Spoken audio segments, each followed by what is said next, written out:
So hi, welcome to the first Validus video podcast. Today we're discussing alternative data in SME lending. Is it just a fad or is it the future? We have with us today our Chief Data Officer Sonal, as well as our Head of Investor Relations and Corporate Development, Milena, to share their insights and views on the topic. So let's kick this off with a quick introduction from both our panelists today. Sonal, could you share with us who you are and what you do? I lead the data and analytics function at Validus across the Validus markets, Singapore, Vietnam, and Indonesia. And I'm responsible for all the end-to-end data and analytics management across the life cycle of our SME loans. Cool. Milena, so what is it that you do at Validus, and could you share a bit of background as well on who Validus is and what we do? Sure. So I head investor relations and corporate development for Validus. So on the corporate development side, I manage equity shareholder relationships, any M&A or capital raising activity for Validus. And on the IR side, I manage relationships with investors who lend on the Validus platform. And just to give a little bit of background on Validus, we're a peer-to-SME lending platform exclusively working with accredited investors and institutions on the lending side and SMEs on the borrower side, where we provide unsecured loans to the SMEs. We've been around for about 5 years now, since 2015. And while we weren't the first in the market, we've quickly established ourselves, becoming one of the largest players in the region, where we're licensed by the MAS in Singapore, and we have presence in Vietnam, Indonesia, and soon to be Thailand. I think what really differentiates us is both the experiences that our senior management team brings to the table, as well as some of our shareholders and strategic partners. But our strategy in each country that we operate in is to really build a robust credit and data model, which allows us to offer programmatic lending, where we partner with a lot of corporates across the region to finance their supply chains using alternative data. Thanks, Milena. So to provide some context to SME lending, let's start with this question. How is investing in SME private credit different through P2P lending? Milena? Sure. So I think with P2P lending, the barrier to entry is really lower on both sides of the picture, both for the SME and the lender.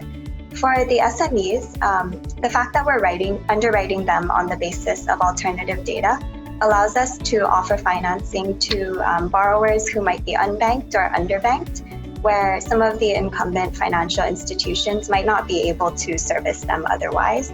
We also often work with SMEs who are in the services sector, so they might not have the collateral that would allow them to receive traditional bank financing. And on the investor side of things, I think the fact that our data-driven process allows us to do in-house credit assessment creates a situation where the investor doesn't have to do so much in-depth due diligence themselves. And so it requires a lot less hands-on involvement from the investor and shortens the time horizon for them to be able to make an investment in an SME. And I think on top of that, it's very convenient for an investor once they've actually funded the SME, because they can set functions through auto invest, where the system allocates funds on the basis of their individual preferences. And in contrast to private credit, the minimum investment size is a lot lower, and the investor is able to diversify across a lot of different sectors, borrowers, and products. Thanks for that. That sounds like the only way to invest in SME private credit should be through P2P lending. It's like a shameless plug there. Anyway, so let's get right into the topic today. So what is alternative data then? Sonal, could you share how it is used in SME lending and what opportunities it presents? So alternative data is non-traditional data which is used for various purposes. And in the case of SME lending, if we look at credit assessment, it means going beyond the traditional financial statements-based approach to a more realistic approach for SMEs. If we continue to focus on traditional data, it would mean that our decisions would tend to converge to what a bank would do with the same stack of information. However, today, with the advancement in technology and everything moving online, it means richer information is captured and is available for use. And this makes alternative data more attractive as well. And this is the kind of data that we at Validus leverage to assess our SMEs. So, Milena, from the investor point of view, could you share what sentiment or perception is in fintechs using alternative data in credit assessment then?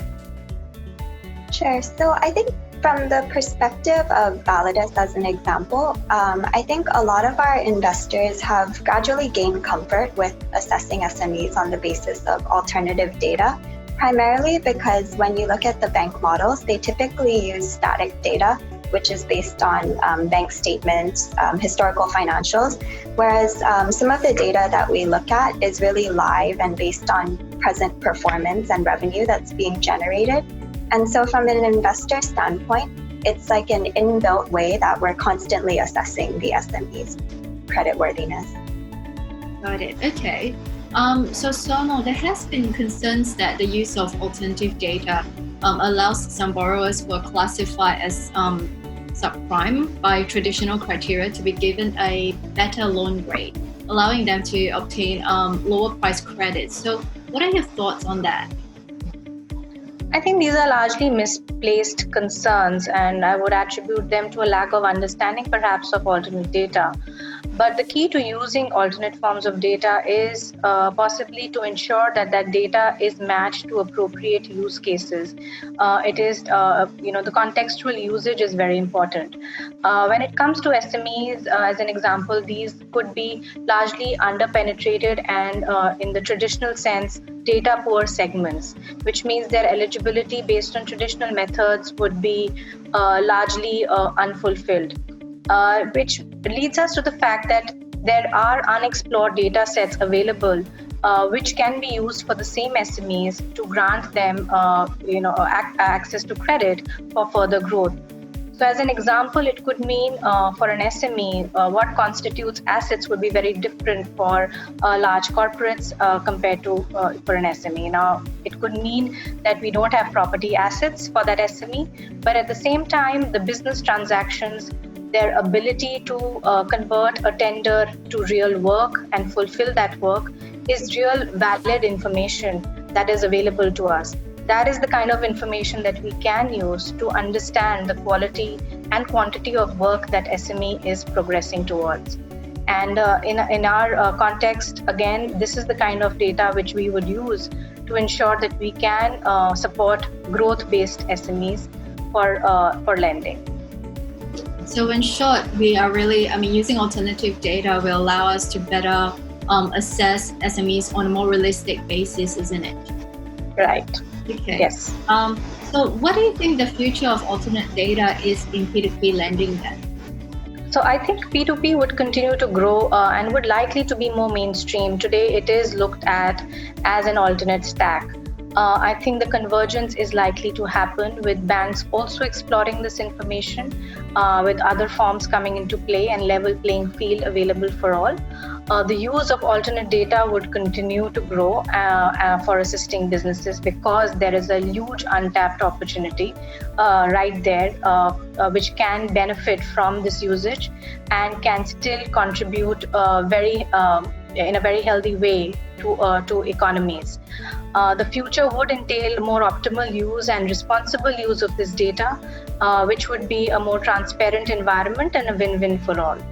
Sure, yeah. I think as Sonal mentioned, alternative data is slowly becoming appreciated as a more mainstream way of assessing SMEs or those who might not have traditional data sources available on them.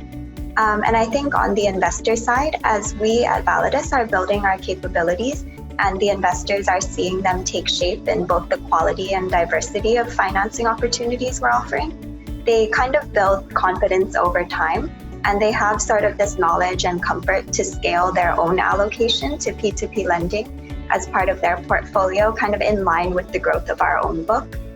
And I think with most of our borrower base, I think about 90% coming back to us for recurring financing needs, investors will slowly begin to see names that they're familiar with, and they're able to also watch these borrowers grow.